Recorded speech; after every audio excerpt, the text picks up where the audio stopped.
Buenas, buenas, buenas. ¿Qué tal? ¿Cómo estáis? Os doy la bienvenida a un nuevo episodio de Un té con Nieves. Y hoy va a ser una tarde muy especial. ¿Por qué?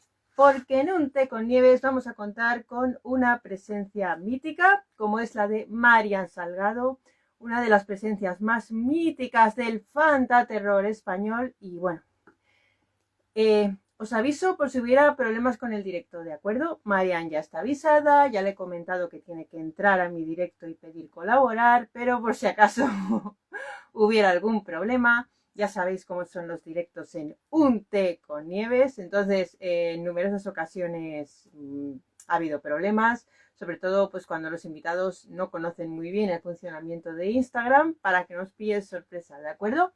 Pero bueno, estamos esperando a que Marian se conecte para tener una charla muy interesante en la que vamos a hablar de cine y de literatura. Y espero que sea una horita maravillosa para vosotros en compañía de esta mítica mujer que además me consta muchos de vosotros estáis esperando con muchas ganas para poder verla.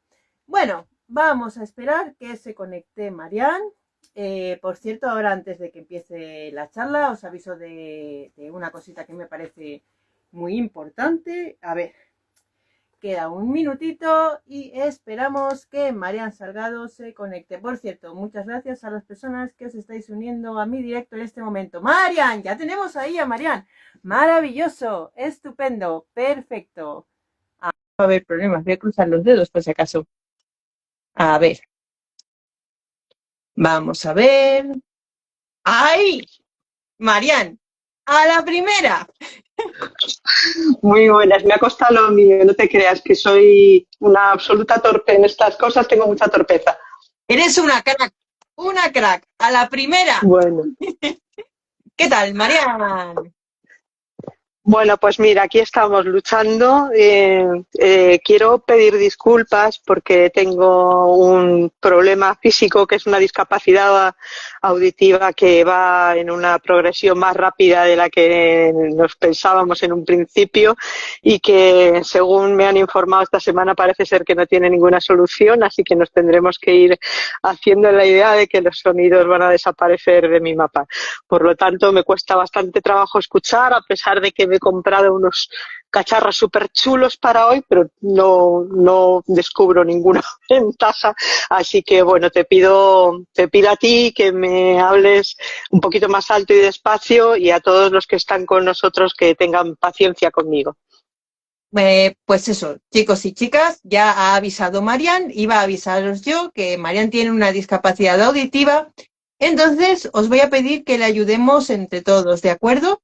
Además de hacerle yo preguntas, si queréis decir cualquier cosa, podéis escribir en el chat. Marian, ¿lo lees tú ahí? También el chat. Podéis escribir en el chat y ella pues os puede leer, ¿de acuerdo? Bueno, pues vamos a empezar con esta entrevista. Y allá va, Marian, venga. Yo siempre quiero que mi público conozca bien a mis invitados. Tú eres una super invitada, o sea, a ti te Por conocen favor. súper bien. Tú eres top. Pero yo te tengo que hacer esta pregunta, ¿vale? ¿Quién es Marian Salgado? Adelante. Bueno, yo diría que Marian Salgado hoy en día es una mujer de 63 años, muy feliz, en paz, por fin, consigo misma principalmente y con lo que le rodea, que ha dejado muy atrás las desgracias y las lágrimas. Una mujer que no tuvo infancia ni prácticamente adolescencia, que fue absorbida por un mundo en el que no sabía ni qué hacer, ni cómo moverse, ni cómo actuar ante ese mundo, y que le ha costado más de 50 años encontrar su camino. Toda una vida. Esa es hoy en día Marian Salgado, que al fin y al cabo es el producto de todo lo que vivió antes. O sea, una crack. Muy bien. Marian, ¿tú cómo comenzaste en esto del mundo cinematográfico? y también de la literatura, ¿vale? Me lo dices por partes, ¿ok? Porque tú, bueno, tanto has participado en películas míticas como ahora escribes. Eres todoterreno. Porfa. La verdad es que si me remonto al principio de los tiempos, yo lo primero que hice fue escribir. Yo aprendí a leer y a escribir a los 3 años y empecé a escribir poemas, pero ya, bueno, poemas. A ver, yo escribía unas frasecitas muy cursis, bastante ridículas, pero bueno, tenía 4 o 5 años cuando los escribí. Luego vinimos a España, mi madre y yo, dejamos el Chile, mi Chile natal, y nos vinimos aquí por lo visto el gobierno español de aquel momento, ya sabemos, año 69, ya sabemos el gobierno que había, nos invitaron a que yo estudiara, que cursara mis estudios de literatura aquí, pues, por esto de las poesías y de alguna historia que alguien dijo de ser superdotada y tal, que yo supongo que se equivocaba de medio en medio, pero bueno.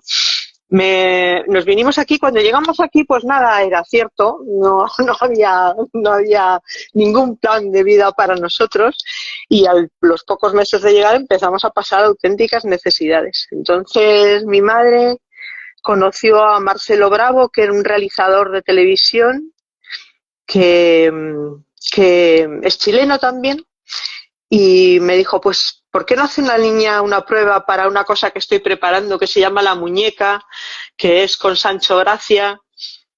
Y ahí empecé en televisión. O sea, yo empecé en televisión por hambre, porque no teníamos ya ni qué comer. Y entonces La Muñeca fue lo primero y de ahí fueron años, años y años sin parar de hacer televisión en todos los programas que había en aquella época. Estudio 1, Hora 11, Ficciones, las telenovelas de la tarde con Marisa Paredes, con Pepe Orjas, los papeles que había para niños, ahí estaba yo.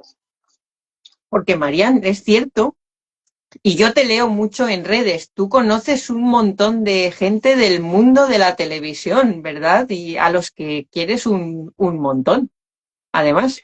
Claro, lo que pasa es que hay una pega con esto tremenda. Eh, eh, yo los conocí a toda esta gente siendo niña y los Ah, estoy perdiendo. Los estoy perdiendo porque, claro, fíjate, yo en una telenovela que se llamaba El molino junto al río Flos, había un personaje que era el que hacía yo era la niña y de adulta era mi mismo personaje, era Marisa Paredes. ah, Hacíamos las dos el mismo Marian. personaje, sí. Y en otra cosa que hicimos juntas, ella hacía de mi madre.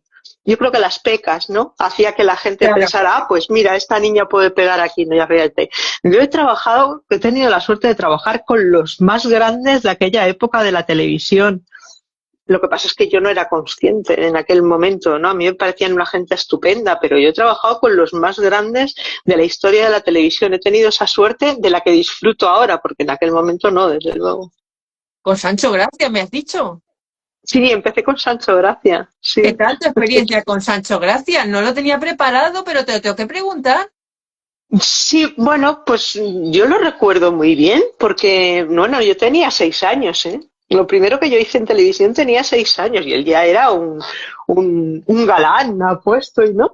Y yo lo recuerdo con mucho cariño y luego trabajé al poco tiempo con José Sancho, con todo lo que se ha dicho después de él.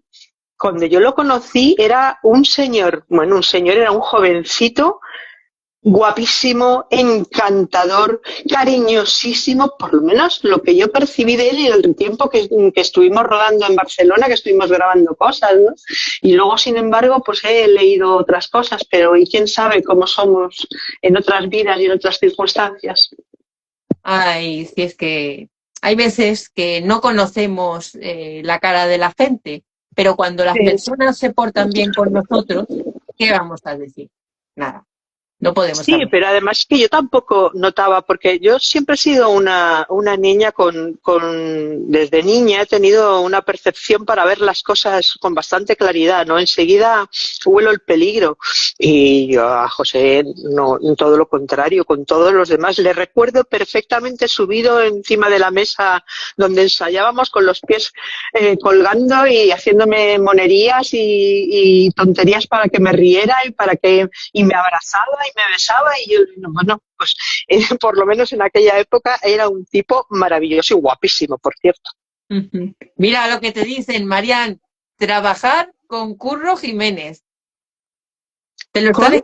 te lo escriben en el Ah, chat. con Curro Jiménez. Claro, eso fue después. Él fue luego Curro Jiménez, que por cierto, luego hicimos doblaje juntos al cabo de los años también. Me acuerdo que estuvimos en un estudio de doblaje y estuvimos recordando, siendo yo ya mayor. Sí. Qué bonitos recuerdos, Marian. Ahora te voy a hacer una pregunta maestra, ¿vale? Porque aquí la Bueno. gente ha venido a verte por lo que ha venido a verte. ¿Cómo te integraste en el mundo del fantaterror español? No me integré. Me abducieron. Fue una abducción. Claro, porque simplemente fue una casualidad absoluta que yo estaba haciendo ya doblaje, había doblado en EXA varias cosas y me llamaron para hacer un casting y el casting era para hacer el papel de Linda Blair en El Exorcista. Es en el momento de la película que la niña está en su estado natural, que no está poseída. Y entonces el director de doblaje era Fernando Rey. Enviaron mis pruebas de voz con las de otras personas. En aquel tiempo había mucha señora mayor que hacía voz de niño.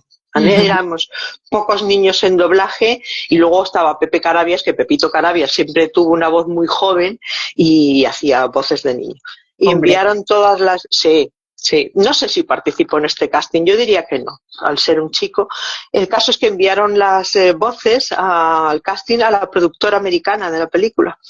Y la productora decidió que fuera yo. Eso fue mi primer contacto con el cine de género.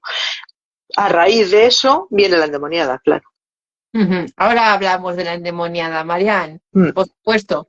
Esta, bueno, ya me la has respondido, era una pregunta que te tenía preparada porque, bueno, obviamente mucha de tu fama es por haber sido la voz de Linda Blair en El Exorcista. Pero bueno, ya con esta pregunta me lo has respondido porque sé que hay gente que está viendo el programa por curiosidad y pues esto había que aclararlo. Marian fue la voz de Linda Blair en la primera versión que se estrenó en España del Exorcista.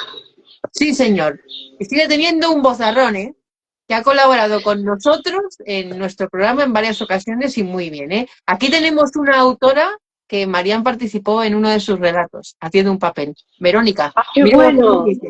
Menuda tarde con esta gran artista, nos dice Verónica. ¿Has visto, Marian? ¡Qué bueno! Marian, que un día tiene que leer un relato mío. Como estamos en contacto, ya te diré, Por ¿vale? supuesto, por Estupendo. supuesto. Yo encantada. Marian, yo sé, tú me lo habías dicho, que no eres consumidora habitual de este tipo de cine porque eres miedosilla. Pero imagino, y te quiero hacer esta pregunta porque viniendo de ti me parece una opinión muy interesante, que opinarás algo de la evolución del cine de género desde tus inicios a la época actual. Como el cine en general, por supuesto que ha evolucionado, por supuesto que se ha desplazado, movido en diferentes direcciones. Las posibilidades técnicas son mucho más importantes y mucho más grandes que las que teníamos cuando yo hacía cine, cualquier tipo de cine, o cuando hacía teatro o cuando hacía televisión. Las posibilidades técnicas son exponencialmente infinitas ahora son estupendas. Eso ha cambiado mucho y lógicamente ha cambiado también la forma de actuar, ¿no? La forma de interpretar, porque en las últimas colaboraciones que he hecho hay un montón de cosas, de instrumentos que yo no había visto en mi vida, ¿no? los directores con los que he trabajado ahora es gente súper talentosa que sabe de muchas cosas, ¿no? Antes quizá los directores sí que sabían, pero se centraban más en la dirección de actores. Ahora yo creo que abarcan más el espectro es más amplio. Y el cine ha evolucionado en eso, ha evolucionado también en algo que, claro, yo como soy una persona mayor y soy viejuna, pues a lo mejor tengo esa historia, ¿no? De mis tiempos. Creo que las interpretaciones, por supuesto no todas, algunas de las interpretaciones que veo ahora me parecen faltas de... Joder, es que no quiero decir lo que quede mal. No digo de método, porque no, a mí me da igual que sea un actor de método, que sea un actor de improvisación, pero le veo falta de contenido. Los noto, todos quieren ser como muy naturales, como muy somos chicos de la calle y hablamos como chicos de la calle. Y hay personajes que nada tienen que ver con chicos de la calle, sobre todo en el género. Entonces, quizá es necesario ese volver a la dicción correcta, a las pausas al hablar, a los matices, volver a la escuela de que la interpretación nos proporcionaba ese tipo de instrumentos para poder dar un matiz, un sonido, otro sonido en la misma frase, ¿no? Para poder hacer esos altibajos que en algunos actores yo ahora los veo muy planos. Yo creo que cuando estos actores de los que me estoy refiriendo, cuando quieren, por ejemplo, darle intensidad a una frase, susurran. Sí. Ya está. Susurran y hablan muy rápido. Con lo cual, desde luego yo, con mi problema auditivo, no me entero de nada, pero he hablado con gente que oye perfectamente y dice, no te creas que se le entiende bien. Claro, porque tú tienes que interpretar lo que estás sintiendo. Si bajas mucho el tono de voz, eso no te da credibilidad interpretativa. Solamente vemos que tienes posibilidad de bajar la voz, pero no estás adquiriendo, no me estás dando un personaje porque bajes la voz. Eso también es una evolución que como si, no me gusta mucho, pero no pasa con todo el mundo. Entonces, bueno, siempre tiene que haber de todo. Sí. Mira lo que ponen, Marian. Sí, por favor. Falta mucho teatro en actores de cine. Ficción, por favor.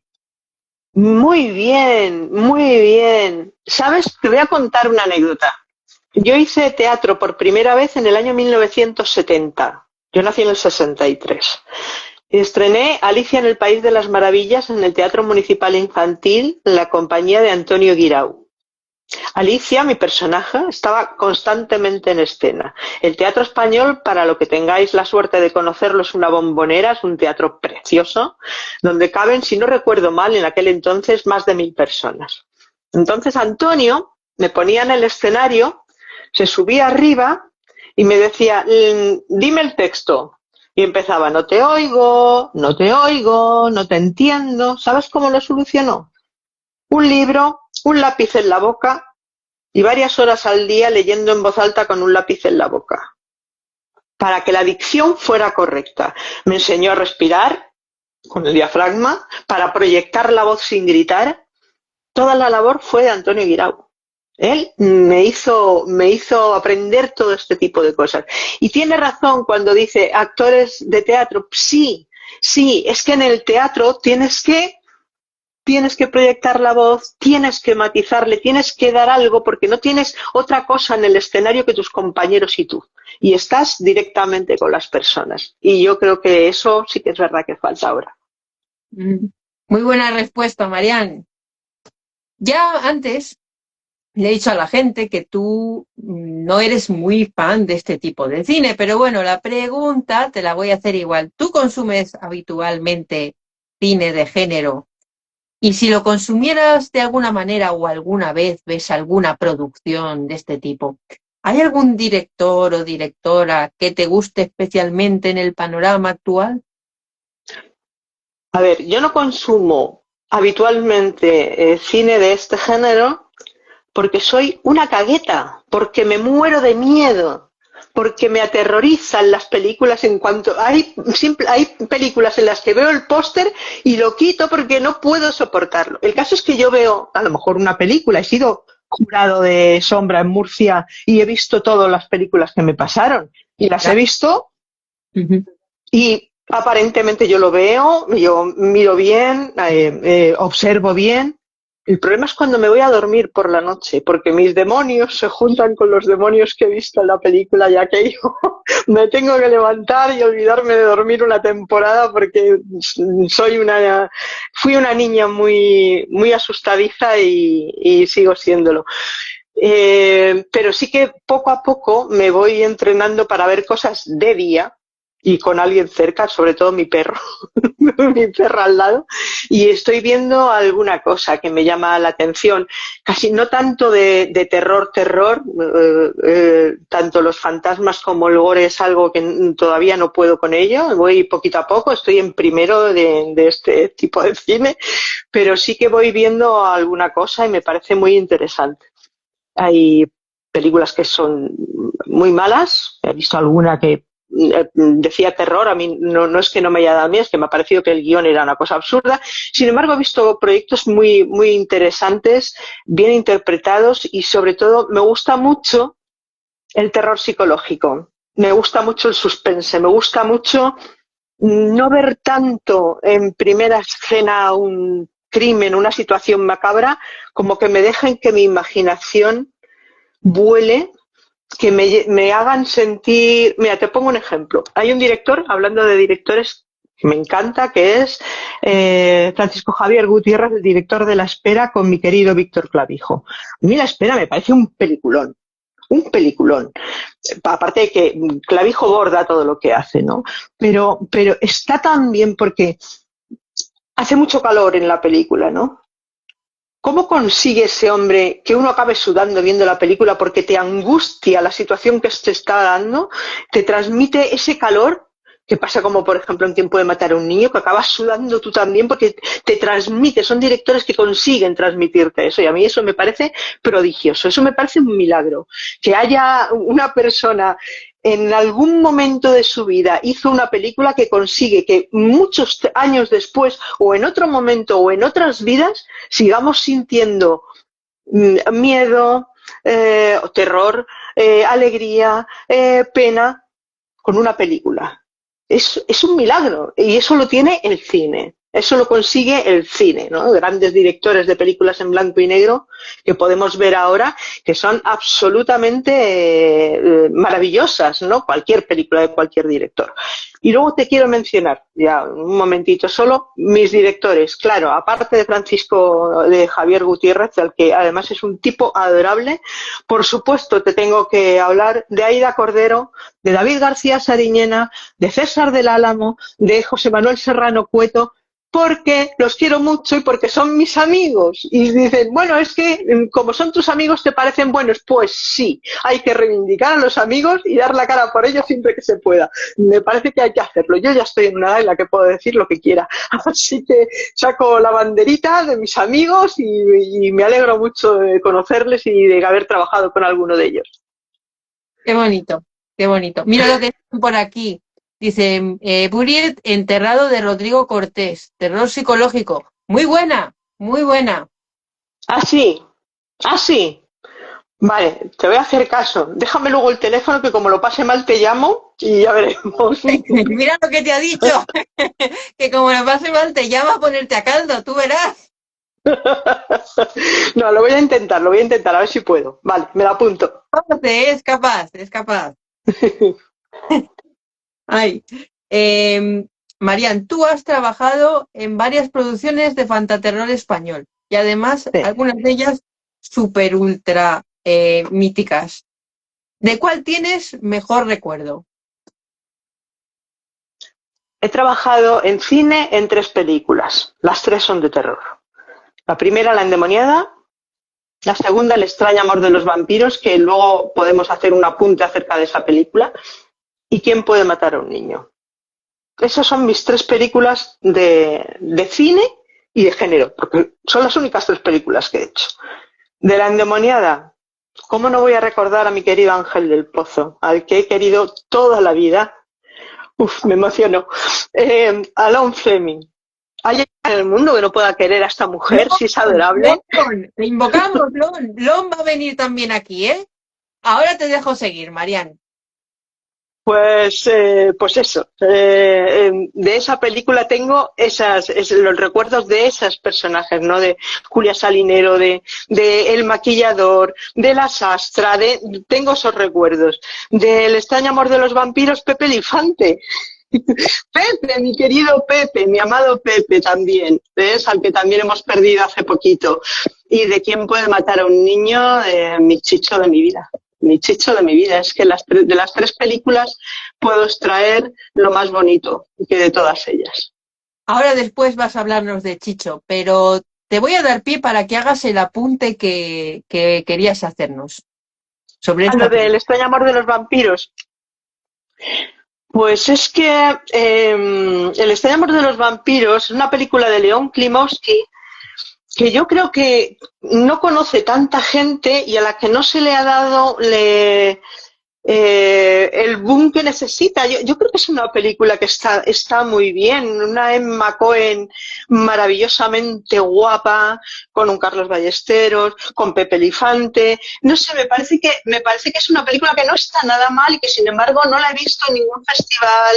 No han editado un DVD que tiene los fans del género y tal, pero me parece que está muy infravalorada. Yo creo que había que darle bola a esta película y porque, bueno, Klimovsky no hizo mal trabajo, ¿no? A mí me parece que está muy bien. Está muy, muy, muy, muy, muy bien. Además que sí. Eh, Ahora vamos con tus trabajos, aparte de este apunte. Tú trabajaste, por supuesto, en un exploit del exorcista muy famoso en este país, como es La Endemoniada, con Amando de Osorio. Esto ya te lo había preguntado al respecto. ¿Cómo fue trabajar con Osorio? Y le añado más. A día de hoy, ¿tú qué opinas de un exploit como La Endemoniada? ¿Piensas que ha envejecido bien? ¿Piensas que el peso del tiempo no le ha caído tan bien? Desde luego hay una cosa que os puedo decir que está clara y es que Marianne es muy querida por La Endemoniada, que es una película que es muy homenajeada. Adelante. Hombre, yo le tengo cariño, por supuesto, a la película por todo lo que me ha traído ahora de mayor, ¿no? Me ha devuelto el contacto con la gente y que la gente te reconozca y hable, que quiera hablar contigo y te dedique un ratito a hablar con alguien como yo, que no soy nadie, pues todo eso me lo ha traído las películas que hice. Trabajar con Amando, bueno, yo en aquel momento yo creo que tenía 11 o 12 años quizá. Hacía, a la vez de La Endemoniada tenía 2 funciones diarias de teatro en el desaparecido Teatro Arniches de Madrid, haciendo La más hermosa niña del mundo. Era agotador. Y yo, lo primero que quiero decir es que muchos años después, ya siendo adulta, hablé con Amanda de Osorio muchas veces por teléfono y tuvimos un trato muy cercano, muy cariñoso y muy amable. Pero en el momento de la película yo no sé si yo no le daba lo que él quería, o a él no le gustaba trabajar con niños, o él tenía presiones y un carácter un poco encendido y hubo algún ratillo que no lo pasé nada bien, la verdad es que sí. Pero son cosas del oficio, ¿no? Yo intentaba hacer lo que él me pidiera y como digo, aunque en ese momento hubo momentos en los que lo pasé bastante mal, es cierto que al cabo de los años retomamos relación y fue un tipo encantador y divertidísimo. O sea que quizá era la presión era un rodaje un poco, era como una olla a presión el rodaje. Había situaciones personales entre el productor y situaciones de presupuesto y situaciones que estaban haciendo que la cosa fuera bastante complicada. Y yo creo que eso el pobre Amando lo tenía encima y por eso no estaba tan a gusto trabajando. Puede ser. Y enviamos un recuerdo especial para Amando de Osorio, que fue uno de los grandes perjudicados por la famosa Ley Miró, que sabemos que se cargó bastante el cine de género en este país. Pero bueno, ahí tendríamos polémica para, Seguramente sí, para una, seguramente. para una charla, Mariana. Y Sí. bueno, pues Pues, por supuesto, pues Amando de Osorio tiene también mucho mérito en lo que hacía en su época. Así que, pues, Ujú. Sin duda, sin duda.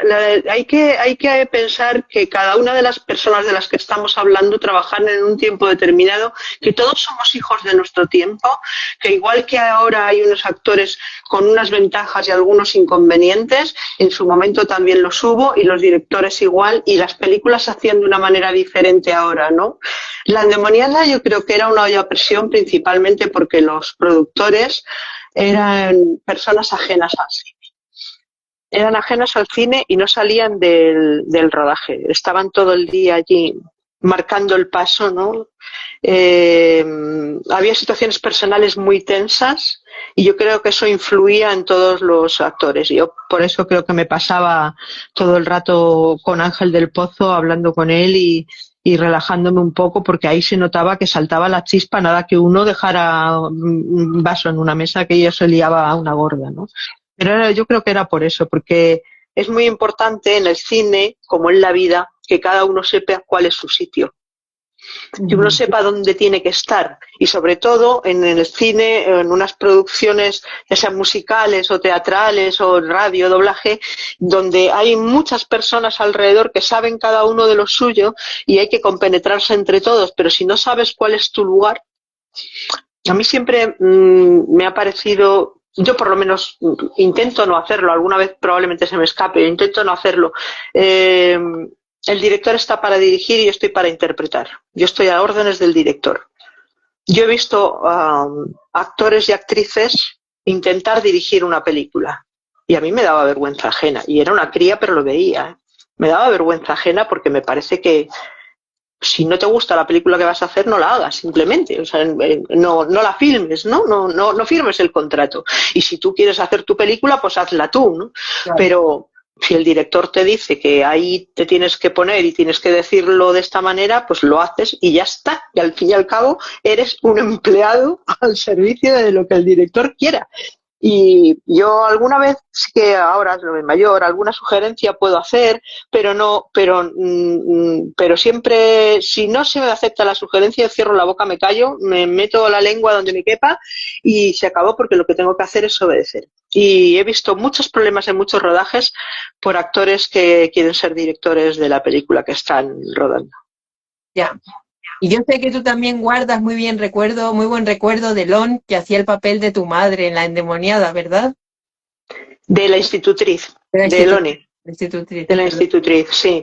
Sí, Lone en aquel momento se convirtió en mi mejor amiga, a pesar de la diferencia de edad, que hay unos poquitos años de diferencia, se convirtió en mi mejor amiga, en mi paño de lágrimas de la situación personal que yo tenía, que era bastante dramática, y era ella la que me apoyaba, la que me ayudaba, y lo ha seguido haciendo toda la vida. La verdad es que Lone es de esas piedras que una piedra de esas, piedra en el sentido de una piedra donde uno se puede apoyar, donde uno puede descansar la espalda en cualquier momento de tu vida, porque ha estado siempre ahí y, y sobre todo en aquel momento que era tan duro y tan difícil para mí, donde no veía la salida, donde no sabía qué iba a pasar con mi vida, ella siempre estuvo allí para apoyarme y para ayudarme, me llevaba a dormir a su casa cuando las cosas se ponían mal, sí, que Lone fue mucho mi amiga, mi mejor amiga y quizá mucho más que eso, ¿no? Algo mucho más grande que eso.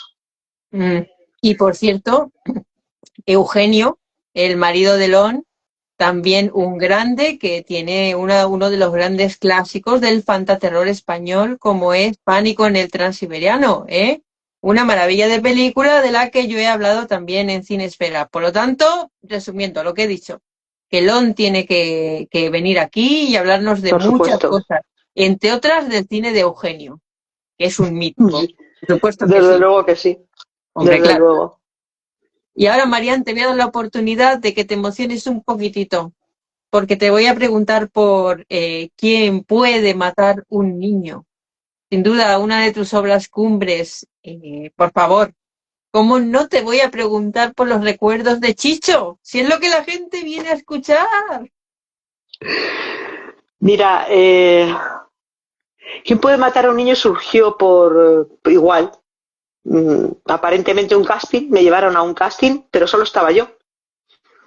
y estaba sentada en una sala esperando, no sabía muy bien a qué, si a que alguien me llamara o me dijera, y pasó por delante la silueta barrigona con el puro. Vuelve para atrás, me hace así, me lleva al despacho y me dice, tú vas a ser la que mata al viejo. Y ese fue Chicho.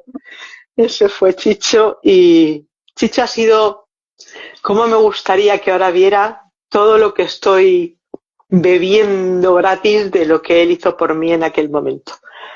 Chicho era un ser excepcional, con un genio de mil pares de narices, que yo tuve la suerte de no tropezar con ese mal genio nunca, nunca. También es cierto que yo solo tengo 2 escenas, pero sí que lo vi en acción, lo vi enfadado y era de temer. Pero ¿sabes por qué? Porque era un tipo con una inteligencia fuera de lo común, con una visión de cine fuera de lo común, algo que se da en muy pocas personas. Solo los grandes genios tienen en su cabeza cómo tenía él los planos, cómo tenía las voces, cómo tenía el guión, cómo lo tenía todo, y trabajar con él fue absolutamente un milagro. Un milagro. Me pareció impresionante. O sea, yo estaba fascinada. Yo que no me relacionaba con los otros niños, en aquel tiempo yo no me relacionaba con niños porque mi mundo estaba lleno de adultos a mi alrededor y no sabía qué hacer con los niños realmente. Aunque yo fuera una niña, no tenía nada que hablar con ellos, ¿no? Y entonces yo me quedaba embobada mirando cómo rodaba y decía, pero este tipo es muy inteligente. No pensaba yo, porque yo no le conocía de nada, ¿no? Y me daba cuenta cómo hacía las cosas y cómo se quedaba pensando, y decías, ya está tramando algo, va a explotar la bomba, alguna idea tiene ahí, porque se le notaba, ¿no? Muchos años después de Quién puede matar a un niño, ya en el año 98 concretamente, en su despacho de allí de cerca de la Castellana, nos juntamos, fui varias veces a su despacho, hablamos bastante por teléfono, incluso cuando ya empezó a estar malito, y un tipo con un humor tan mordaz que es que me parecía maravilloso. Un humor impresionante y una capacidad, un ingenio y una capacidad de verbo y de interpretación de las señales de lo que había alrededor, algo fuera de lo corriente. Tú, Marian, ¿quién puede matar un niño? ¿Cómo la percibes hoy día? A mí la verdad es que me parece, la he visto varias veces, eh, más y más actualmente, y me parece una maravilla de película. No sé qué opinas tú, además es una cinta muy inteligente. Yo creo que es una película por la que no van a pasar los años nunca. Uno puede pensar que la película se puede rodar ahora con mejores condiciones técnicas, que era lo que hablábamos antes, ¿no? La técnica ha evolucionado y hay otro tipo de instrumentos para utilizar, para usar y mejorar a lo mejor un plano o sonido, tal. Pero lo que es en sí la película, ya pueden pasar 200 años, que va a seguir siendo tan impactante como lo fue el primer día. Porque son unos niños, los protagonistas, porque son los niños los que matan, que es algo que nos explota la cabeza a todos los que podamos pensarlo, ¿no? Que un niño pueda agredir a un adulto con esa saña y con ese odio, por el el calor, lo que transmite la película, la situación de angustia, que Prunella además esté embarazada, ese Antonio Iranzo maravilloso, cómo se deja llevar por la hija, sabiendo lo que le va a pasar.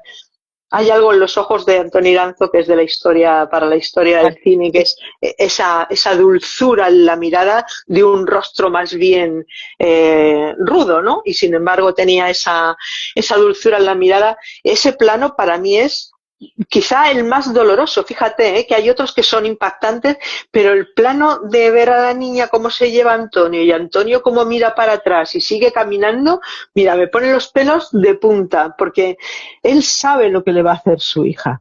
Tú te puedes imaginar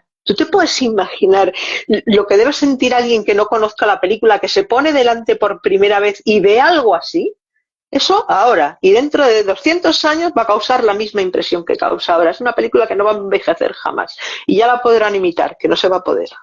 Efectivamente, es maravillosa. Yo, como digo, la he visto en varias ocasiones. Hace unos años la comentamos en el gabinete del reverendo Wilson. Además, la estuvimos viendo en riguroso directo. Maravillosa. Y aprovecho para reivindicar no solo Quién puede matar a un niño, sino La Residencia, que es una obra maravillosa. Por favor, ved.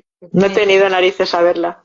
Sí, ved el cine de terror de Chicho Ibáñez Serrador porque es maravilloso y bueno, las joyas del fantaterror español no os las perdáis, reivindicad lo que se hacía aquí, que ha sido siempre fantástico. Mira lo que dicen aquí, comparan, dice, Lo ¿a estoy quién puede matar a un leyendo. niño?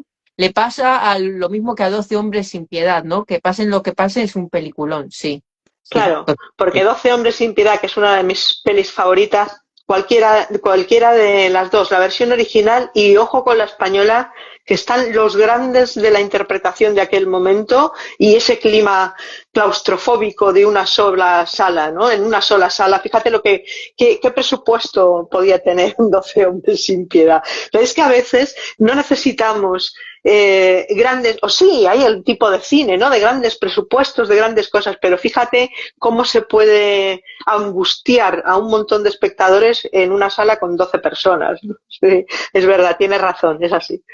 Totalmente. Marian, nos has contado cómo empezaste en esto del mundo bueno, del cine y del doblaje, interpretando bueno, con la voz siendo la voz de Linda Blair en la primera versión del Exorcista. Ya nos has contado cómo llegaste a eso. Eh, ¿A ti el Exorcista te parece una buena película? ¿Qué opinas del Exorcista hoy día, tanto de la película como del libro? Pues no puedo opinar porque yo no he visto El Exorcista.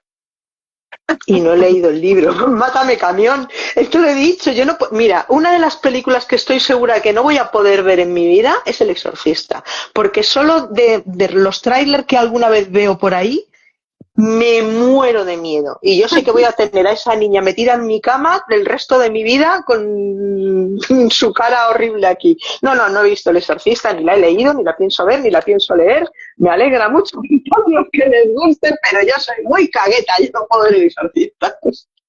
Que He sepáis. visto solamente mis planos, los planos que yo doblé, que son los de La niña está bien. Además, siempre lo digo porque me parece que es muy importante que se sepa. Fernando Rey, que era el director de doblaje, Fernando Rey era un caballero en toda la extensión de la palabra. Es decir, ser un caballero no es abrirte la puerta de un coche, es tener cuidado de todo lo que ocurre a tu alrededor. Y Fernando Rey tenía la orden dada de que cuando yo fuera a entrar en el plató a doblar, no pasara ninguna escena que me pudiera perturbar por error, porque estuvieran doblando antes otra escena, o que se comentara, o que se dijeran malas palabras en mi presencia. Porque no quería, cuidado que viene la niña, decía. Se acabó. Todo blanco para mí. Es que un tipo mimarme más y tratarme con más cariño. Entonces yo no he visto del Exorcista más que la típica escena que sin querer un día pasas por delante de la televisión y está, y entonces ya salgo yo corriendo para no verla más, y lo que se ve en una imagen que puedes ver en un periódico, en una revista o lo que sea. Pero no la he visto. No la he visto y ya te digo que no la voy a ver. Quiero que sepáis que yo sabía perfectamente lo que Marian iba a contestar, pero se lo he preguntado a posta. Ya sé que queda un poco mal, ¿no? Y que tenía que haber dicho, sí, la he visto y es una película buena, pero ya te he dicho al principio de esta entrevista, no lo he hecho nunca. Y fíjate ahora a estas alturas de mi vida y con la edad que tengo, no me voy a inventar cosas que no son verdad. No, y ya te digo que no, intentaré ver otras, pero eso sé que no, es que sé que no. Tengo necesidad de sufrir y lo voy a pasar fatal. O sea, no tengo necesidad de sufrir. Para eso ya tengo a Orión Fenosa y a ciertos personajes por ahí que me amargan la vida. No, en absoluto. Bueno, Marian, sé que no te voy a convencer, pero quiero que sepas que además de ser una obra magna del cine, es un novelón, ¿eh? Muy bien construido. Y no es solo una obra de terror al uso, ¿vale? Solamente Bueno, a ver si cuando sea mayor la consigo ver. la novela. hazme caso. Vale, sí, sí, Es leer, sí, maravillosa. sí, por supuesto. Vale. Muy, muy, muy bien escrita. Una de mis favoritas. Ahí te lo dejo el apunte. Bueno, Marian, yo ahora lo que quiero es que la gente conozca tu producción literaria, que es muy, muy, muy interesante también, ¿vale? Porque hemos hablado mucho y bien de cine y has dicho cosas súper interesantes. Bueno, hace unos años fue la primera entrevista que yo te hice, vio la luz tu libro La hija del periodista, ¿ok? Háblanos de la hija del periodista y, por supuesto, aunque sé que te cuesta, invita a la gente a leerlo. Venga. La hija del periodista tenía que escribirse. La hija del periodista tenía que nacer de mí porque yo era una mujer adulta con muchos traumas infantiles. Con, mi paso por la interpretación no fue un camino de rosas, no porque la interpretación no me gustara, que es lo que más me ha gustado en el mundo hacer, es lo que más me gusta hacer hoy en día, aunque ya no pueda ejercer, porque lógicamente tengo otra vida y no me llaman ya para nada, pero sí que es verdad que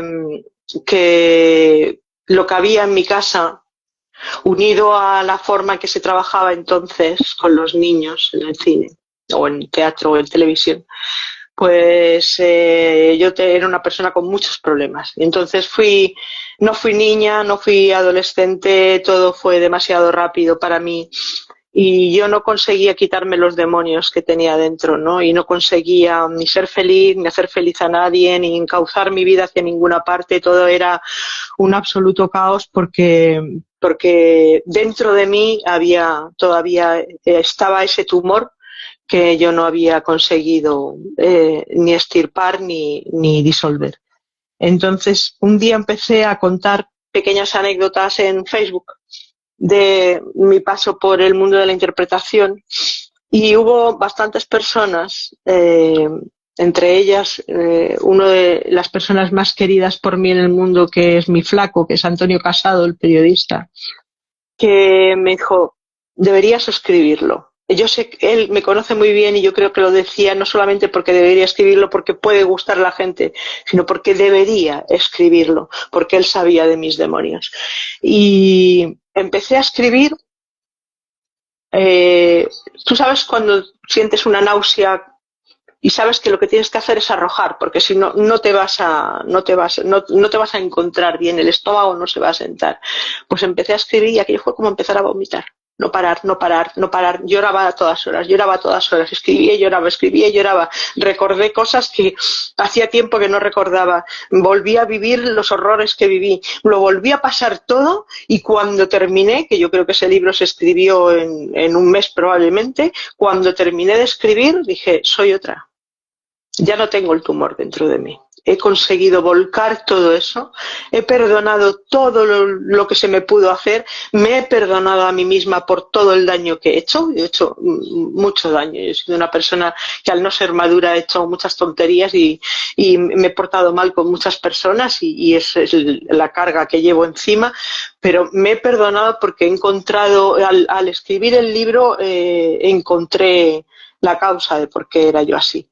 Y entonces me propuse no volver a cometer los mismos errores por poco que me quedara por vivir y yo creo que gracias a la hija del periodista ahora estoy aprendiendo a ser mejor persona y tener una paz que al tenerla yo se proyecta en los que están a mi alrededor, que era lo que tenía que haber sido desde un principio, si no me hubiera pasado todo lo que me pasó. Por eso nació la hija del periodista y se llama La hija del periodista porque mi padre, con el que no he vivido jamás y al que solo vi media hora en toda mi vida, nunca más. Sin embargo, marcó toda mi vida profundamente y mi padre era periodista. Y como probablemente sea la persona a la que más he echado de menos sin haberla conocido, pues quería rendirle ese homenaje a mi padre. Muy bonito. Ya lo sabéis. La hija del periodista, un libro personalísimo de Marian Salgado que hay que leer cosas bonitas también. Así que ya lo sabéis. Marian, tu segundo libro es, a ver, es Lo personal, extraño que hay en mí. un poquito Lo menos extraño que hay en mí, sí, lo extraño que hay en mí es un libro de relatos que está publicado también por Apple, igual que los tengo por aquí.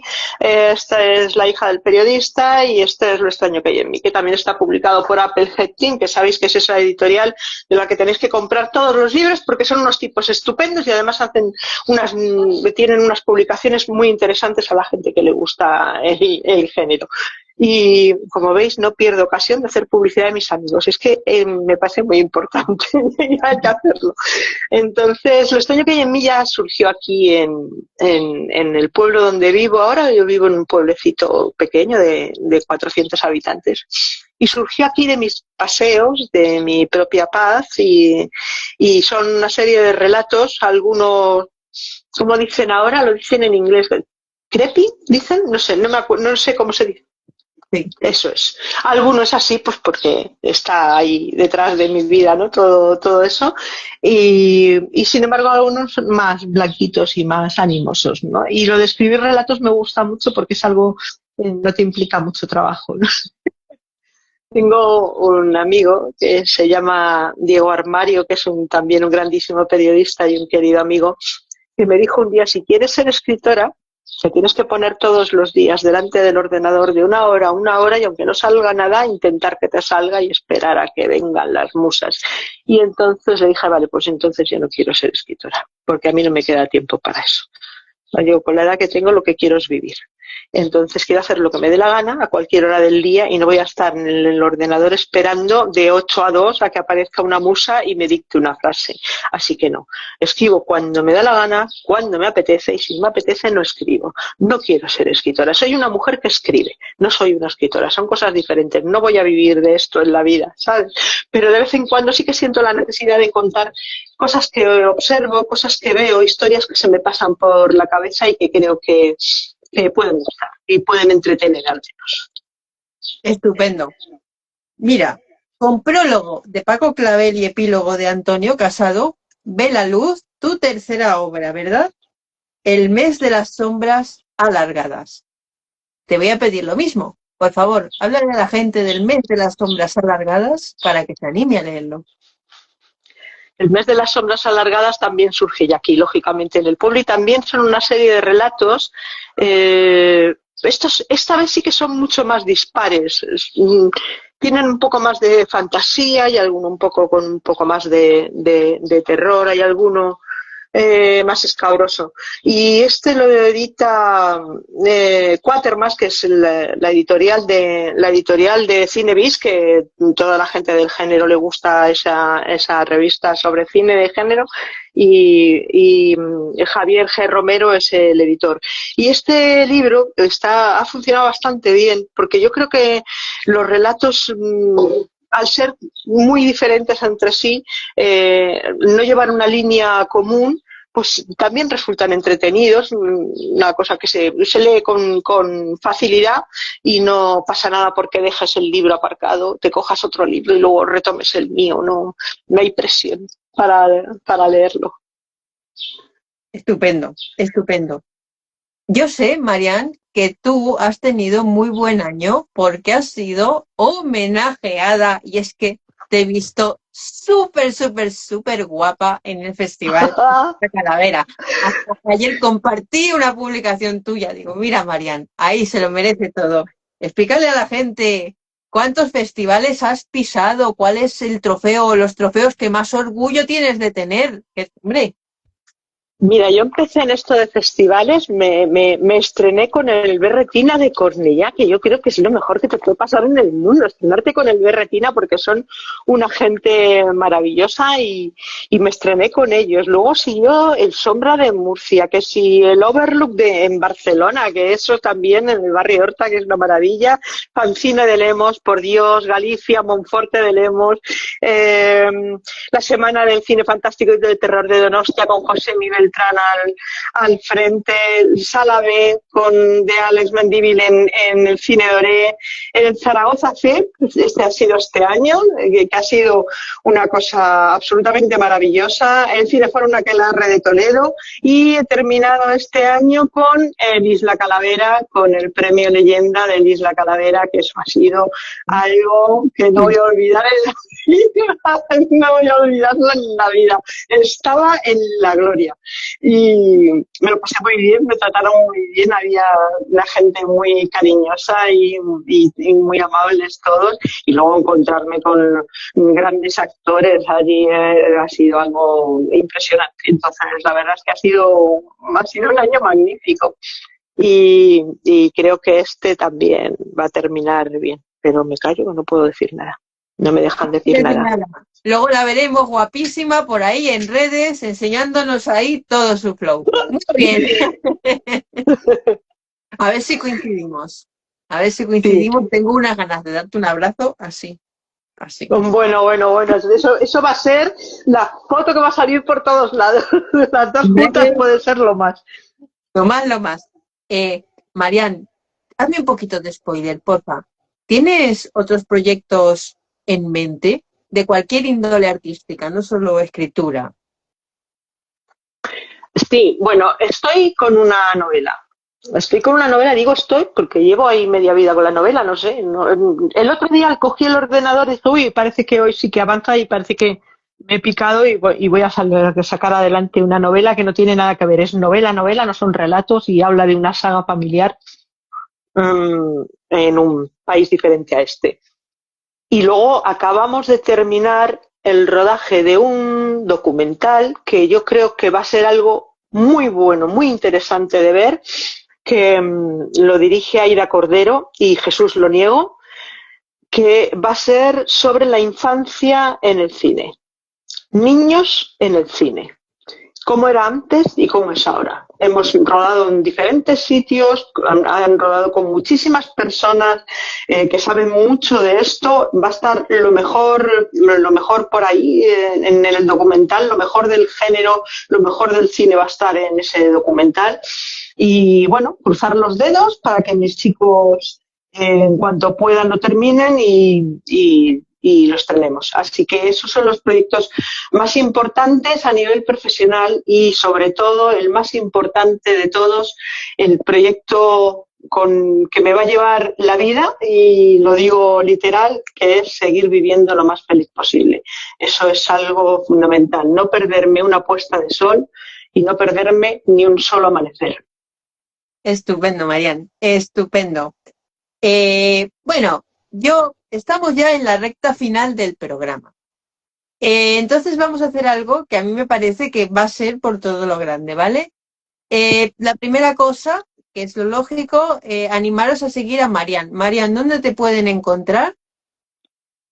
Tecleáis mi nombre y por ahí me buscáis. Estoy en Facebook con mi mismo nombre y estoy también en Instagram. No sé si me acuerdo, creo que es M Salgado Fantaterror. Creo que es el Instagram y son las redes que manejo porque yo no soy mucho de otras cosas, me cuesta mucho. Además, yo creo que es algo ya que le voy dejando a mi hijo que él maneje cuando tiene tiempo porque yo además no sé ni cómo compartir cosas, me hago un lío tremendo con todo esto, con los botones.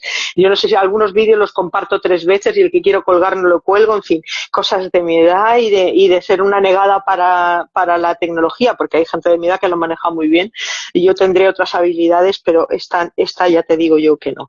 Pero sí, ahí en M Salgado Fantaterror en Instagram y por mi nombre Marian Salgado en Facebook, y ahí voy colgando sobre cosas de mi día a día también, no solamente, hombre, las cosas que surgen a nivel profesional, por supuesto, pero también pues mi huerto, mi perro, mis patos, mis gallinas, mi pueblo de Ávila y mi forma de vivir, que creo que es la más acertada. Ojalá hubiera hecho esto mucho antes. Estupendo, Marian. Bueno, pues ahora ya sí viene lo bueno. Para terminar por todo lo grande, que esto lo habíamos hablado tú y yo. Tienes por ahí tus libros, ¿verdad? A mano. Bueno, pues Sí. Marian, por favor, escógenos algún segmento que te guste especialmente, léenos algo que la gente disfrute de esa voz maravillosa.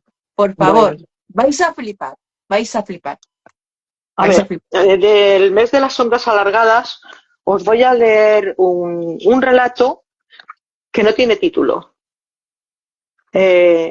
Ni Javier, que es el editor, ni yo sabíamos qué título darle a este horror. Es la primera vez que lo voy a leer, perdonadme si la cosa no sale muy allá, lo voy a hacer lo mejor que pueda. ¿Vale? Vamos allá. Por encima de su hombro puedo ver las copas de los árboles que verdean rompiendo el negro de la noche. La luna ilumina tímidamente nuestras siluetas. Mis manos están por encima de mi cabeza. Él las sujeta.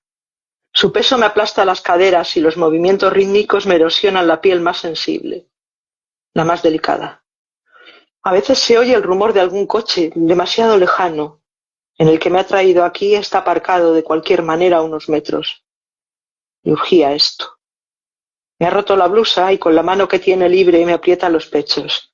Me pide que le hable o que grite, pero yo no quiero decir nada. Tengo la mirada clavada en las copas de los árboles que se mecen al compás del ligero viento. No tengo frío. Él suda. No sé el tiempo que llevo así, con su cuerpo encima, pero me doy cuenta de que ya sean minutos u horas, me van a marcar para el resto de mi vida. Me muerde los labios y noto el sabor de la sangre, pero no digo nada. Es miedo. Claro. Me aterroriza que me pegue, que me mate, que este horror no sea más que el preludio de otro más grande, definitivo. ¿Qué le diré a mi padre? ¿Cómo justificaré la tardanza, la ropa desgarrada, el labio moratado, la sangre entre mis piernas? ¿Cómo le contaré que me pareció simpático, atractivo, que no imaginé que cuando me propuso fumar un cigarrillo en el coche acabaría en mitad de este bosque escuchando obscenidades, asqueada por su olor y su saliva? ¿Me creerá si le digo que al principio me negué, que le supliqué que me dejara, que luego opté por el silencio, a pesar de recordar una noticia sobre otro tipo como este, que había quedado libre porque ella no se defendió lo suficiente? ¿Tendría que haberme defendido? ¿Golpearle? ¿Intentar huir? Podría haberlo intentado al principio, cuando me arrastraba hasta aquí, pero no lo hice. Solo le suplicaba. Me obliga a mirarle. Sus ojos, que me parecieron tan claros bajo la luz de aquel bar, ahora son dos piedras negras con las pupilas dilatadas, y la voz que escuché suave y cálida se ha trocado en un gruñido continuo. El aroma de su colonia se mezcla ahora con un olor ácido que desconozco. Debo pensar en otra cosa mientras acaba, en algo que no me haga sentir, que me serene un poco.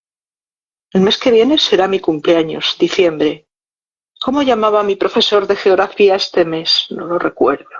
¿Cómo era? Ah, sí, el mes de las sombras alargadas, aunque en este instante no puedo recordar por qué. Un dolor agudo me devuelve a la realidad. Si me deja aquí, viva, no voy a moverme. No intentaré pedir ayuda, ni ir hasta mi casa. Me quedaré en este lugar vomitando asco y miedo y deseando que no me encuentren nunca. No quiero contar, no quiero explicar, no quiero justificar. Tomo conciencia de que después de esto, lo que no quiero es vivir. Se deja caer sobre mí. Ha terminado. Ahora llega el momento, no sé qué va a ocurrir. Se incorpora. Yo no me muevo. Me obliga a levantarme mientras me grita que la culpa es mía, de mi falda corta, de mi blusa blanca, del sujetador que no llevo. Me lo has pedido tú, con tus gestos, tu mirada. Te has subido conmigo al coche y yo soy un hombre, ¿entiendes? Un hombre. ¿Qué voy a hacer contigo?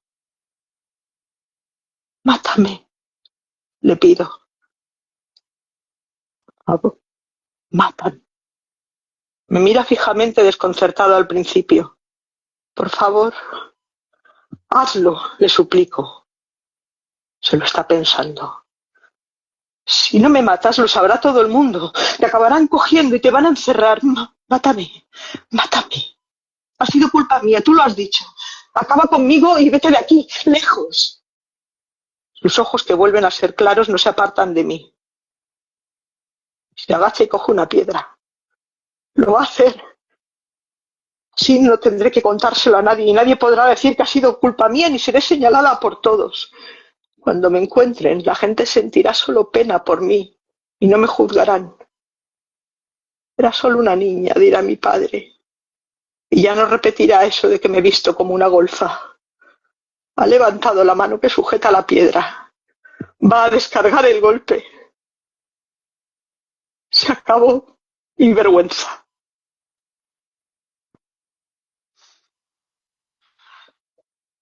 Marian, Marian, lo has hecho. Ha sido Es increíble. un texto que considero que es muy, muy duro, pero creo que puede ser desgraciadamente muy cierto. Es Que maravilloso. juzgamos demasiado. Demasiado precipitadamente. Mira lo que te dicen, impresionante. De verdad, hoy ya has dado un final al programa que es Gracias. más de lo que yo podía esperar, de verdad. Antes de marcharnos, te voy a pedir un último favor. ¿Tú conoces la famosa frase de Drácula?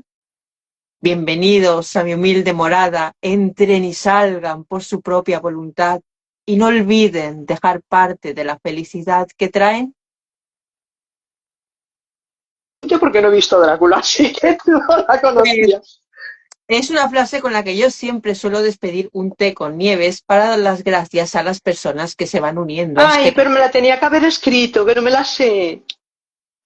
¿Te atreves o no? Es muy larga. A ver, dime un trocito, la primera parte.